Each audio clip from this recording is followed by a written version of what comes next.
Hello, everyone, and welcome to a brand new episode of SRDevs. Joined with me on the mic is my good friend Nick Apfellord. Hello.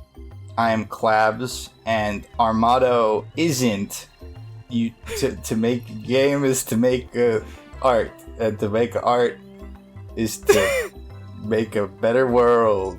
That's not our motto. Oh yeah, that's definitely not our motto, because we don't concern ourselves with things like mottos. No, this is a classy development podcast focused on the intricacies of coding, development, and integrating technology into your everyday life. Oh yeah, I didn't know about that yet. Yeah, that's a new part. That's a new segment. I'm not against it.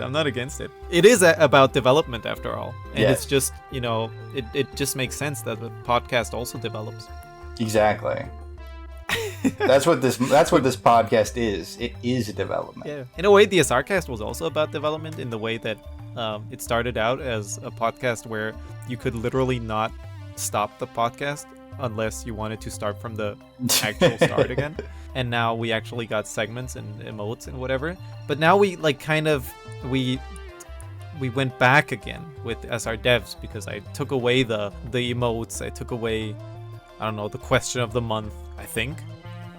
I believe I took that out. Yes. And it's just literally, us two talking. Hello. Honestly, the last SRDevs really got, people were kind of happy with that. And even though we went into it thinking, okay, this is just kind of us, chatting about things that interest us in the realms of developing games and whatnot. The feedback is not the most important thing here, but still, it feels kind of nice to be heard. Oh, yeah. that people enjoyed it.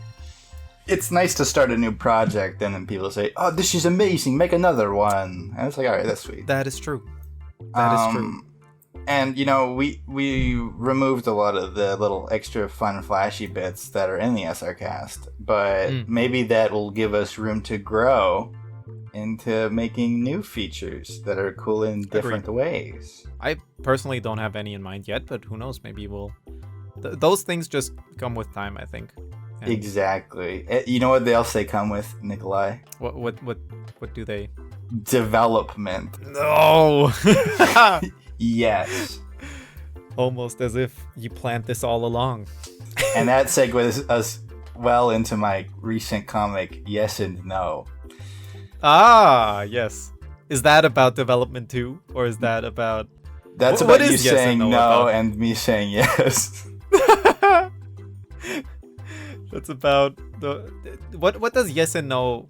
Honest question, because I'm just straight up interested. What does yes and no stand for you? Why yes and no? What made you pick that title? What made you make that project and the little funny comics and bits? Yeah, well, at the SRDev, I feel like is my little place to give some behind the scenes curtain look at the inner workings of these projects. So I suppose I might as well say that. Definitely. Part of Yes and No is that I wanted to... First of all, I wanted an excuse to be able to make a bunch of little silly comics. Completely reasonable, honestly. First and foremost. But I think it works perfectly with how the Kendall World ended, which was everything went into abstraction. Oh, yeah. And things in abstraction are both true and false. Everything is happening at the same time, but none of it is necessarily real. I see. Yeah, so it's a comic about the abstraction for sure. I was almost wondering if that would be the place, and isn't it kind of also where you get to explore some of the different possible realities? Oh, absolutely. Or not realities, I guess. Yeah, I mean, they're pseudo, right? There's some of it's yes and no. But already, in the comic, you see a lot of characters are different, or you'll see the same character looking a little different in different panels. Yes. I mean, it's just a bunch of alternate timeline, alternate character designs, little goofy stories taking place in the abstract. Sometimes when you draw a character and like put them out into the big world, into the internet, as soon as you do that, as soon as you share something, it kind of isn't yours anymore. And I swear this will make sense in a second, but like the people start to make connections with that, and as soon as you change it, or want to change it, some people might have a problem with that. And of course, that's not your problem anymore. Then you're allowed to do that. But there's that aspect of it that's at least to be considered, right? And with yes and no, and exploring these different ways characters could act or look like, is that a way for you to safely explore that area of like, okay, here's this character's design has been bugging me for so long. Now that was a good place to, or now's a good time and place, I guess, in the form of yes and no and the abstraction, to tinker a little with it and see if the people like it. And if they don't, I can always say, oh, it's not real. Nick, I want to say, first of all, you have excellent insight. But you think I would wait so long? I would wait until the comic ended before I would do such a nice trick? I don't know. I've been doing it the whole time. Oh no. Now it's just put on the forefront, but all throughout Candleworld, I've had the excuse of being able to tamper with the character designs for many reasons. That is interesting. Like, traveling to a different space, you look differently. Yeah. All the characters are like nebulous and conceptual, so like they just can change on a whim anyways. The whole, like, one of the central points of Candleworld was like Plato's like allegory of the cave, where there's this idea of the perfect form, and then you shine light on it and you get the imperfect form. All these characters, you kind of have an idea of what they are in your head, but I can draw them in so many different ways that you'll still be able to recognize who they are just by key characteristics. Yeah.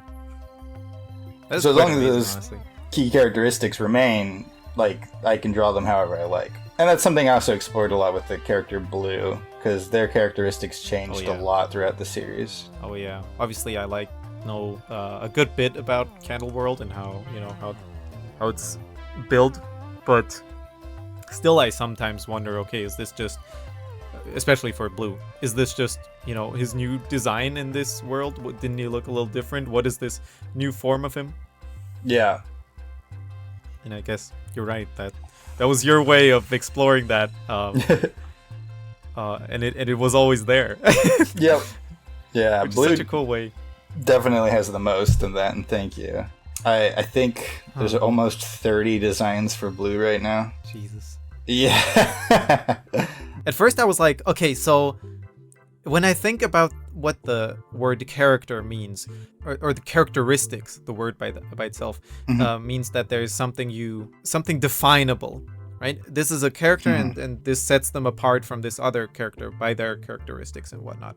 And at first I thought, okay, by having all these different versions of the characters in the different, spaces, you would kind of take away from that. But no, in the end, it was exactly how you said.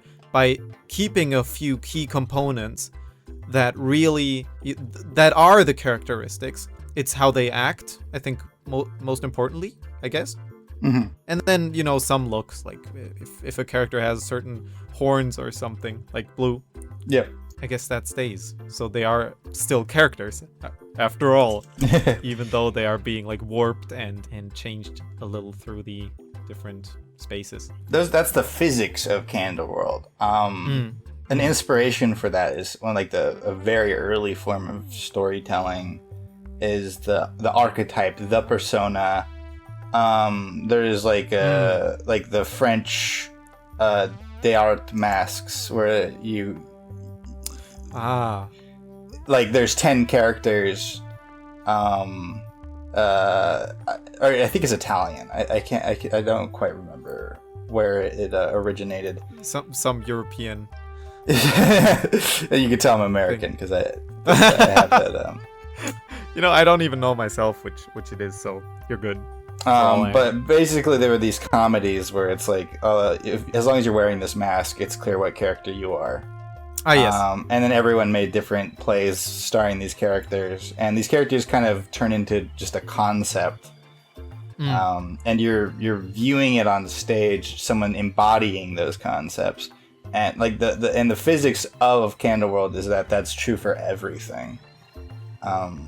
Everything you're seeing is just like a performance of that object. If you look at an apple, you're just seeing like the universe's interpretation of an apple. And so that's true for all the characters. All the characters you're seeing are my interpretation of the characters, even if that's not necessarily exactly what they would look like. That is really cool. And a bit abstract, but I guess that is exactly what you're going for. Absolutely. And I wanted to get really deep into that meta of like, all right, if you're in a universe where this is true, how do the characters themselves perceive reality, and how does that affect reality?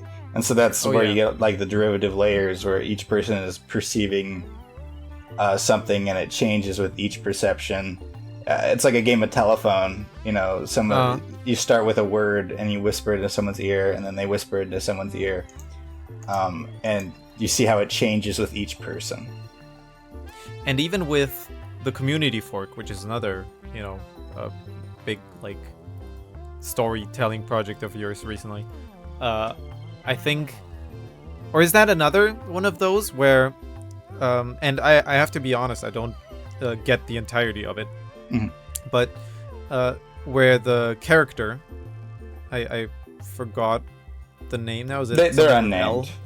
They're unnamed. Lyra is the name they're given. Lyra. And yes. Right. And that character also, do they get abstracted even more?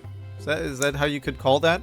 Yeah, in a way. So Community Fork is intrinsically tied to Candle World, being that it's something I made. And Candle World is my it's almost my love letter to interpretation. It's my story about interpretation. And all the characters in Candle World are embodiments of these different ways you can interpret things, right? So you have the pragmatist, who is the embodiment of wanting simple answers and a gentle, kind life. And you have characters like Molly, who represent a perspective that if there's any suffering, then there's no moral way for things to exist. And those are characterizations of those beliefs, but those are still like things that are in my head. So when I draw another comic, in a way you're seeing another Candle World, and you're seeing how those ideas are then being characterized in a different way. I see. Lyra and the machine, and the idea of simulating the universe and trying to find answers, and the idea of like sort of being helpless against the universe are like things that I find interesting. So they're things that are going to be in all of my stories. I see. But what does the fork have to do with it? You'll find out. Dang it. I was trying to get the answers too quick. Okay, I see. So Gumbelgard 2, let me start with this. Sure. I think you said this on Scratch already, right? That you were gonna release Gumbelgard 2 in little bits. Yep. In little like chapters. Okay. Yeah. And after that is done, whenever that might be, do you have the feeling that whatever Gumbelgard 2 ends on will just continue with whatever you make afterwards? I know this is already like looking far into the future, but no, I can answer that. Okay. Oh boy. Well, the thing with Gumbelgard 2 is it's the end. The story finally ends in Gumbelgard 2. And wow. While I might make projects with the same characters, and I might make little side stories or like what ifs. Spin-offs.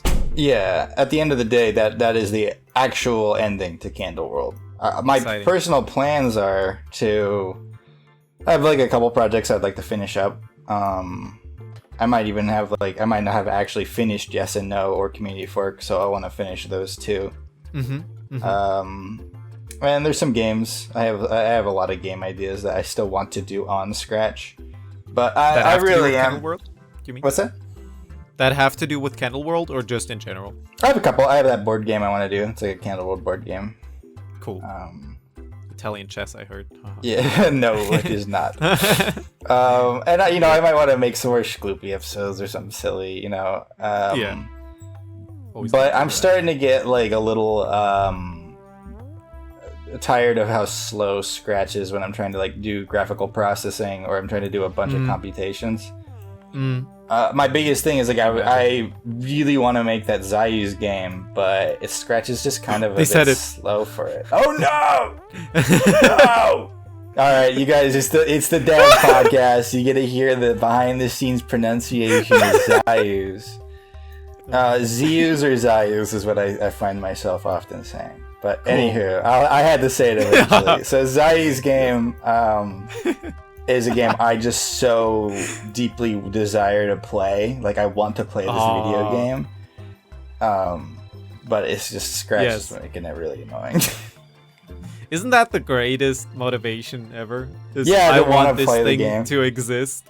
To like, I would love to play this made by somebody else, but since nobody's doing it, I gotta. Absolutely. I gotta take the wheel.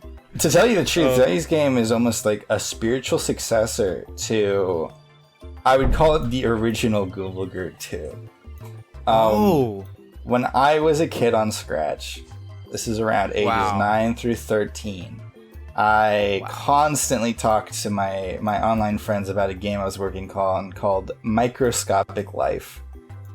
I believe you can even find a demo on my test account, but I always typed it up. I talked about it constantly. I would make like trailer projects with artwork that like in no way reflected anything I was working on or would be able to implement. I like overpromised a million things. One time I like did an April Fool's where I pretended that I posted it and I used like the old Scratch loading bar. And then so the project could load, and then the loading bar would like go backwards, or like, so it would like start spilling blue goop over the screen. I really wanted this game where the idea was you'd play a virus in a human body, and you would like infect stuff, and you'd slowly take over the body, and then I guess you'd kill the person. I think I just liked the concept of like Osmosis Jones, but I didn't actually like the movie Osmosis Jones too much. I see. But I wanted to make a game like that, and now that I'm an adult, I'm like, this is kind of what I'm making. Is like I'm making a game where you play a computer virus, and you as a player literally have to create malicious code to infect like pre-made computers and enemy units to make them turn on each other, and you collect resources and make a huge base that you have to defend. And it's just like, I want to play this game. I've wanted to play this game since I was 9 years old. So it's gotta happen at some point. It's gotta happen. And like the way I've designed it, it's like it works beautifully with multi-threading, but you can't multi-thread on a Scratch browser. Multi-threading, you mean like how TurboWarp does it? Is that am I crazy? So I don't know if TurboWarp does multi-threading, but if it does, that'd be cool. Multi-threading what do you mean by multi-threading? Is it that like multiple like bits of code can be executed at the same time? Yeah, pretty much. At the exact same time? You know, when you press the green flag, it'll go consecutively down each script. And if you have multiple sprites, it'll kind of rapidly switch between each sprite and then do one command at a time, etc. Yes. Multi-threading is a technique. I think it's not possible on a browser, but I could be totally wrong. Where the computer literally uses another CPU to actually execute the commands at the exact same time. So for instance, I have a huge list of operations if I could multi-thread, I could cut the list in two and have two computers basically working on the list at the same time. I see. And there's usually a lot of problems with doing that because they can step on each other's toes. Like if there's shared variables or if they're using even a shared list, like updating a list and then someone else trying to update the list will cause it to break. But the way I have set it up is that I could literally cut the list in half, isolate them to two different lists, and have the programs work on them without interfering with each other, and then just join them back together after they're done. And so the problem here is not because in my head I'm thinking, okay, but you could technically create like a this wouldn't happen at the exact same time, of course. That's the problem. That's the only you could make it technically happen at the same time. On Scratch, I could technically set it up to do multi-threading, but the actual practical reason to do multi-threading is that you could have multiple computers working on the same code, which would double the speed. The problem is performance, rather. That's the thing. It's like I need all these operations to run really, really quickly because there's there could be 100 agents on the board, and each agent has like 200 lines of code they need to run. Yeah. And I would like it to run almost instantly. So I can see how Scratch would be stopping you in a way. A little bit. I will say it runs pretty good on Turbo Warp with with quite a few agents. It's just I really don't like making Turbo Warp exclusive games. Yeah. It instantly sucks my motivation out. It's kind of true. Do you think it would change at all if Turbo Warp started their own community? That would be like, the Scratch community, but just with Turbo Warp games? It could still be moderated and everything. Yeah. No, if in your hypothetical universe you're pitching me, I would love to do that. Like, I would love to be active on the Turbo Warp website, posting my games and socializing. I thought of that for a while now. Like, I'm wondering, okay, at some point we gotta get a Kickstarter or something for that. But that's the other problem, right? It would, like, MIT is, fueling Scratch, and even then we see how brittle this whole construct is when we look at cloud variables just, not performing at all. As they were in these recent month or so, in this recent month. And that's the problem with the Kickstarter, right? You could maybe get the money to get the means for some time, but then you would still have to have something to keep the money rolling in to pay for server costs and pay for it'd probably have to be donations or something. Yeah, which is then again really just brittle by itself. Yeah, but who knows? I don't know. It's like the whole thing, it makes me question, what am I making these games for? Does it matter to me if it would not be able to get front page because people can't load it? I don't think I care about that. But at the same time, it's just annoying to have to open a third-party browser just to play one of my games. It feels good to have people see what you're working on and know that a lot of people, or that it reaches people at all. Because for us as creatives, and maybe this is where we finally get into the philosophical part again. For us as creatives, a part of it is working on things and doing what we love, but another part of it is giving it out to the world in some way, right? Because I think there's a healthy balance of it. I don't want to say all you do is if nobody likes it, then it's worth nothing. It can still be worth a lot to you. But then again, I think what we as creatives, and I don't want to call us like an elitist group of creatives. I don't want to say it like that. I think everybody's creative in their own way. But people, when I work on something, I do it because I love working on it and I'm interested in it and I would like to see it finished, but also because I want to show the world something, right? That could be for one, whether it's, okay, this is a message I'd like to get out or that resonates with me, and maybe it will resonate with other people, and that way I will feel like it had some merit, I guess. That makes a lot of sense, and that's how I feel too. I think you can have multiple motivations to create. my typical motivation was always just like, I want to make a silly thing to show a couple friends, and then you know, I got like a fairly large like fan base, and that fan base liked some of the deeper parts of the stuff I made. And so my motivation ended up being part of, I would say, one of the, like my meaning of life. And I think I've said it on the podcast before. I don't remember. But essentially, you know, what I live for is for the people whose lives touch mine and my life touched theirs, I want to positively impact how they live and how they're going to think about stuff in the future and inspire them to create new things. And so when I make stuff, I make it to inspire, and I make it to enrich people's lives. And I feel like I succeeded when I made Candleworld. And honestly, I could never create something again and I would be satisfied. I don't need to be the famous. I don't need to reach 1 billion people's lives or whatever. I think I've already made a positive impact. So at this point, it's not. I don't need to do it again. Like I don't need to. I don't need to keep trying to make more positive impacts. I've already done it. I'd be happy to, but I think at this point I just want to make things I think are cool. Like I want to see this. I want to play it. It's almost selfish. It's just like I want to play Zayu's game. I want to make the story about Community Fork. I want to do a cool thing for my friend, right? Like, that's why I liked adding Goombas of my friends into Goomagurt 2. If like you wanted to do a cool project with me, I'd be like, hell yeah, I would love to do that. you're my good friend Nick. I want to do something with you.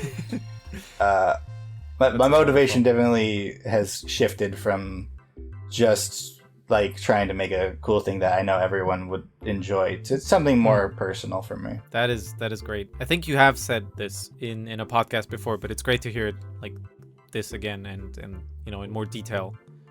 And especially, I think back then you were still, okay, I do this to, you know, inspire people, and now it's so cool to hear that has shifted, that it like can shift at all. Because for me, I think I'm still at the point where I can say like for example, Super Fighter Retournament. You want more. You want to inspire more.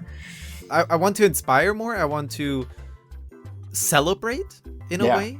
Super Fighter Retournament to me is a celebration of, you know, how far we've come as ScratchRunning. It's a thing to show like the people on our server, for example, but also then, you know, of course, everybody who followed us on the way and also motivated us to keep, you know, making podcasts, even though for us it was always fun, right? And the views, sometimes there were a lot, sometimes there were not many. But it was always fun to do it every month, and that's why we kept doing it. But now, after who knows how many years, and after some experience I gained in coding with Scratch, you know, granted, just with Scratch, but it's kind of a way to finish what I never did with the original Super Fighter Tournament, which was always in a beta and never actually released. And I guess it kind of brought us together, and that's why we are so motivated to bring that out. And so I guess it is still a thing where, okay, I want to celebrate, but also I want to show the people that. And it's like half, I would say. You know, this ties, I think, well into our last episode of SRDevs. Is, you know, if you had never just posted the demo of Super Fighter Tournament and you just kept it in your heart until you were finished with it, you maybe never would have posted it. And ScratchRunning would not exist. Exactly. And I think that I want this lesson here to be that just post it. You know, post your games, post your things. I'm just not gonna, like, I'm doing that with Goomagurt too. I'm not gonna keep bothering trying to make it perfect behind closed doors. It's not a game people are paying for. I don't have to worry about being like an early access goober that's thank you for all the money, the project's out. Goodbye. Right, goodbye. It's a personal project. It's free, and it's also going to be helpful to be able to share it with people because I'll be motivated by people's love of the project. People are going to be able to give input on it. And I realized, like the same with my comics. Like I would not have been able to post Community Fork or Common Adventures 4 if I wrote the entire comic beforehand and then posted it. Yep. It just I would have lost motivation halfway through.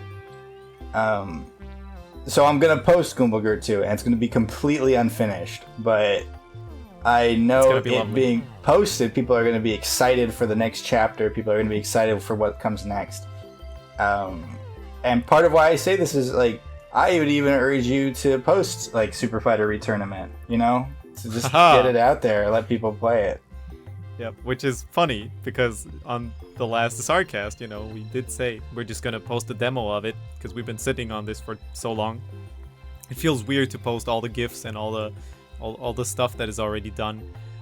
That said, I am making the active decision to not release it with all characters, but that is also, that's fine. Yeah, I think we are so close, or we are pretty close to the end with the actual, version, that I think it should not be that much of a.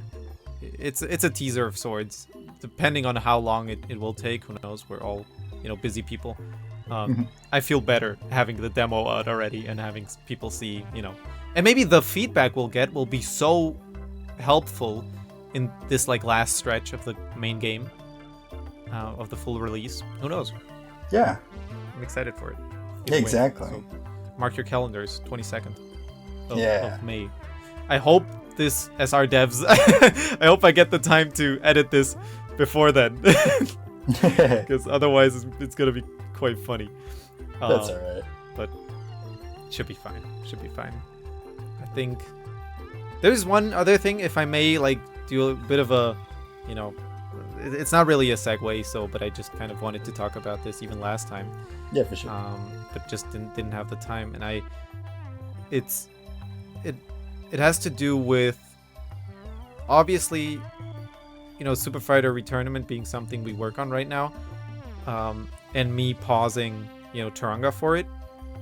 The longer I work on Super Fighter Retournament, the more often I get this thought of, okay, if I eventually get back to working on Turanga, it's gonna be such a funny feeling. Going back to this project that I like for 1.5 years maybe now, or 1 year, haven't touched at all. Like I think I've opened it once just to see how how the game, if it's still the game I have in my head. And I think it's gonna be like such a fresh start, and I'm so excited for all the different like thoughts I'll have going into it. And when I see, maybe I'll have like such a fresh look on it that I'll get some great new ideas. When people say, okay, when you draw something or whatever, or when you work on something and then you're not sure if it's done yet, but people say, okay, go to sleep and look at it tomorrow. And then you'll look at it with like brand new eyes. You'll see things that you haven't been seeing this whole time in your tunnel vision of working on it. And I think that is something I'm kind of excited for. Yeah, I 100% agree. Gumblegurt 2, I've had to take so many breaks from, and then I would have to come back and work on another system. I think it helps. Like, I don't think I could have done it all if I did it all at once. Yeah. And, for Turanga, I would even urge you, after you do the next big thing you want to get done, maybe you should just post a pre-release. Yeah. I'm sure people would love it. It's like the funny part is maybe I already did that with the, the preview version of Monster World, but you're kind of right. I think after all this time, maybe it would make sense to post it with, the second character, which is already in completely, right? I guess, as you said, because you would not release Gumblegurt 2 without, like, you said you were going to release it in chapters, but that chapter should at least feel like it's a done thing, right? I don't want to release half a chapter. That's right. Yeah. And so that is what it's for me. Working on Turanga was so much just, compared to Monster World, was so much, recoding the mechanical part of it to make certain, like, things possible at all, and also have it be a lot more bug free, which is just it's just something I learned over the course of working on Monster World, that I thought, okay, I need to fix this up again a little.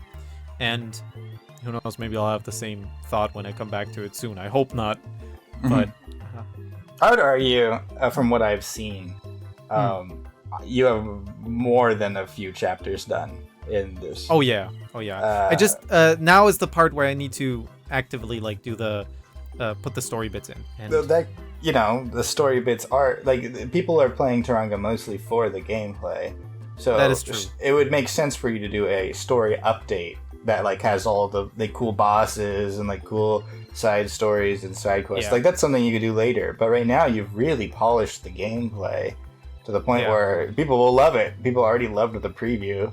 You might as well post basically the better version of the preview, and then you can add the story after. You know, I'm thankful for this podcast. I'm so thankful for this podcast, because I have been, even being outside of the tunnel of working on Taranga, I'm still on this tunnel vision of wanting to finish it completely before I release it. And you have shed a new light on that. You know, I'm certain the game is not, to me, releasable, or I wouldn't want to release it in the state it is now, but with maybe some little adjustments, it could be close to something like what you are doing with Gumbulgurt 2, with the chapters stuff. Yeah, I'll be honest, with Gumbulgurt 2, I would post it even without like the chapter fully being done. If people just want to play the game, you know, I don't need all the story to be in yet. I would call it like the alpha version. Yeah. But I already am like getting close to what I would want, to the point where I don't see a reason to do that. I see.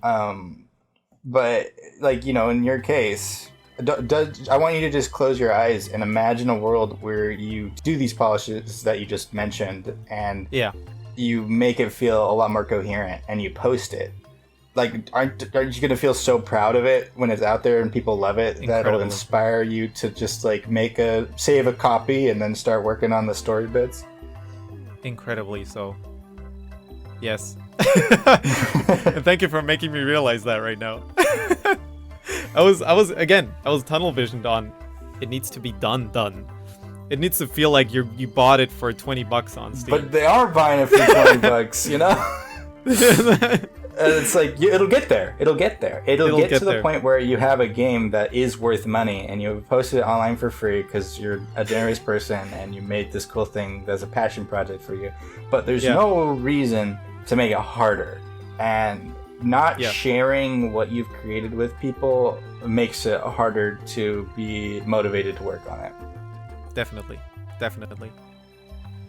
If we may take these last, I don't know how many minutes we got, because it got me thinking with a comment I got recently. It has to do with Taranga, and somebody commented recently asking whether I would be interested in writing the story for Taranga in text form, and release it. And my answer to that was, funnily enough, actually, now that we're on this podcast, if I were to release the story of Taranga outside of the game, I have been thinking of doing a thing like you have with Candle World, where there would be story with illustrated bits, bound together. I think I would I'm not the writer kind. I can write story, and I have written story for the game before, and maybe I even showed you the documents, Google Docs before. But there are written parts of the story, the pillars, I would call them, of the grand scheme of things. And I was wondering if I should release that as a comic format or something, rather than have it be in a roguelike game, because frankly, a roguelike game, on Scratch especially, where you have no save button and whatever, is probably the worst place to have a story. Like, who wants to see the bad guy appear for a billionth time after having died to the final boss, you know? Mm-hmm. You're gonna die and then go through the story over and over again, right? Exactly. It would, like, in my head, this whole time it was, okay, there would have to be a skip button. There would have to be, you know, some part of the story that happens outside of and the you main don't want game people being resentful of the story. Like, Exactly. oh, I've seen this. Oh, I'm annoyed. I don't care about this. That's the opposite of the intended effect. Exactly. When I made Monster World the preview, I made it first of all if I could see if I could make a Slay the Spire-ish game, and Monster World was the perfect fit for it, and also just on my mind constantly. So I kind of made it with that, and that kind of went into, okay, this game is getting really long now. Like the final game is like, or I think I've said it in the preview too. In the credits it says it's about a third of what the final game is going to be. But like a roguelike game being this long, or a run being this long, I mean, Enter the Gungeon pulls it off, but even then, like, it's exhausting. Maybe some people can relate because it's a popular game. When you start a run, or not a run, a match in League of Legends, and that goes on for like 1.5 hours and you lose. Yeah.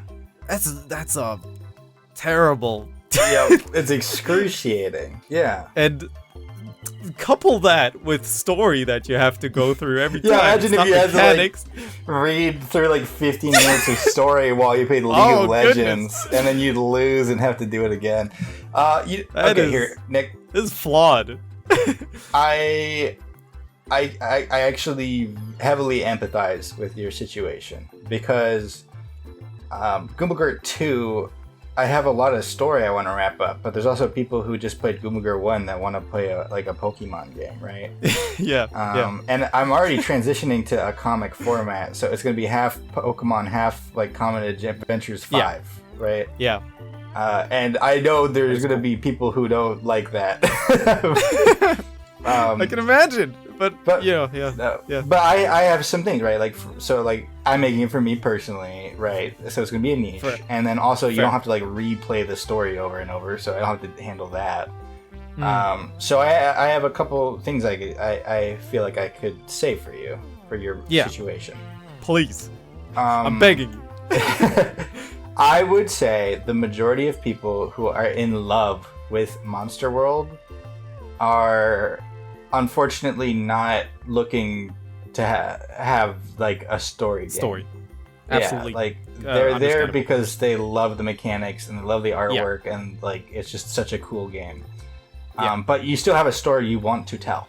So I think the comic, like the story comic idea, is a great idea because it can get people invested in the characters and like the characters if that's what they're looking for.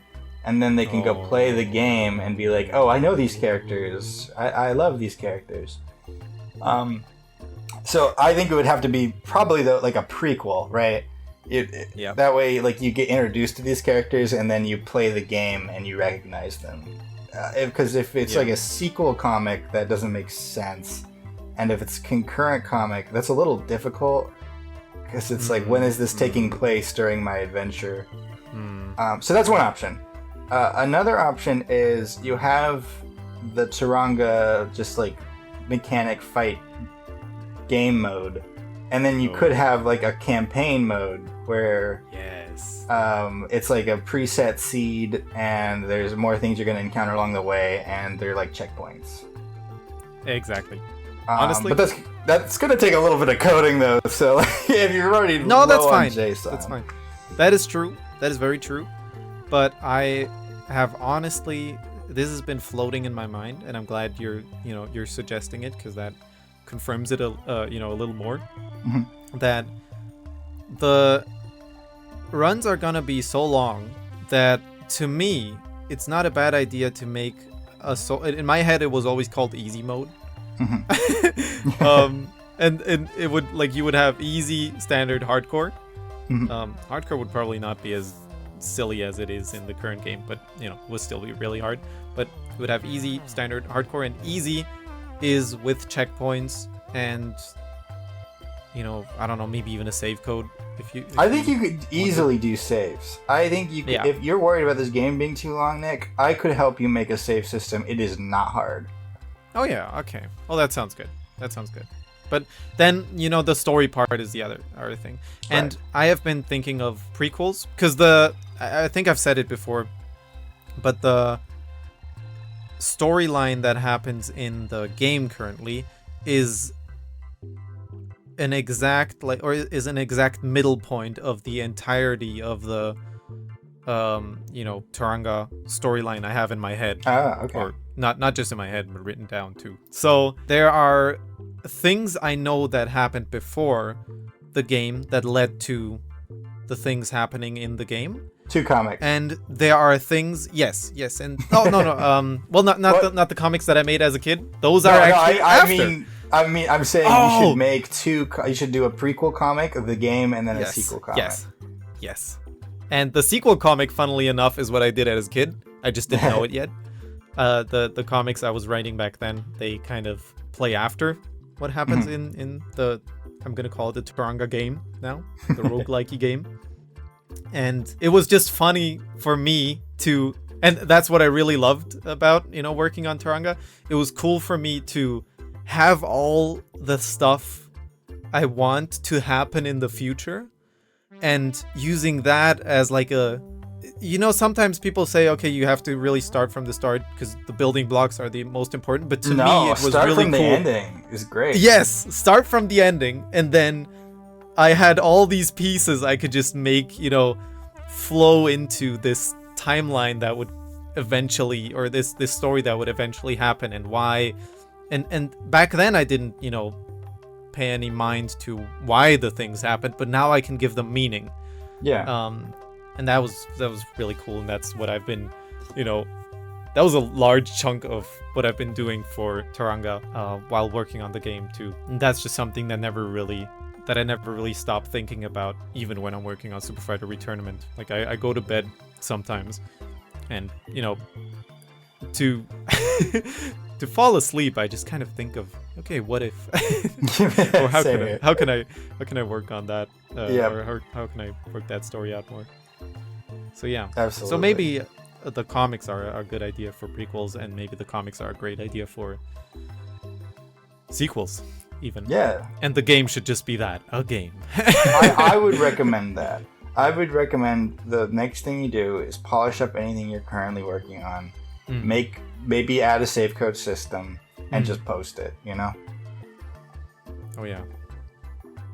We'll see how it goes. I'm excited, certainly. Yeah, for sure. So yeah, I don't know. We've been recording for a bit now, and I feel like there's maybe some things with editing that will make it a little bit shorter. But what do you think? Do you have anything else you really wanna say? Maybe I can throw like one question in, and then we call it a recording, or what do you think? Yeah, sure. The little question, and then we'll call it. Okay. So let me. Oh, this is something I've written down even from the last episode. So I did ask last time, what was your first memory of being creative and making games? That was really cool to hear. This is just one. Do you have a favorite character of yours that you made? Oh. Do you have a character you really love writing about or developing in your stories? I think Xylus is my favorite character to write because I just think he's in such a miserable situation, and he's just his own worst enemy at the same time. Yeah. But he's earnestly trying, and it's fun to write the way he talks and to put myself in the shoes of someone that is just so agonized. But also the entire reason for it. Yeah, absolutely. He gets in his own way so much, but there's just something about him I find very charming. Cool. That's great to hear. Do you have a favorite character? Oh, I think ever since I randomly drew up a sketch for Lunara back when the game was when I still thought it was gonna be like a whole other set of characters, but then I drew Lunara, and I kind of thought, or ever since then, I've been really, interested in how her story develops and what her like reasoning is for things, and yeah. Yeah, you're very invested in her. That's awesome. Yeah, of course, I don't have as much actual like written out stories to back it up. You think about it, right? You think about it. Yes. You think about these characters, and that's why you definitely should still make that story, no matter what way it takes form. And I guess that you need to develop. You need to do some SR development on those ideas. Do you have one last thing you want to say before we wrap this up? I don't know. I'm just glad SRDevs exist. Yeah, I'm just glad we're doing this. It's a great time to hang out. Part entertainment, part therapy for myself. Wonderful. And I hope the people got something out of it too this time. Yeah. Last time I said something like, I don't care what the people think. This time, if you enjoyed, let us know. Yeah, let us know what you thought, and tell us if you want to hear us talk about any other like dev questions or creative questions. We'll love to read them. But for now, I'm klabss, and this is Nick. Hello. And this has been SRDevs. Have a good one, everybody. Bye. Bye-bye.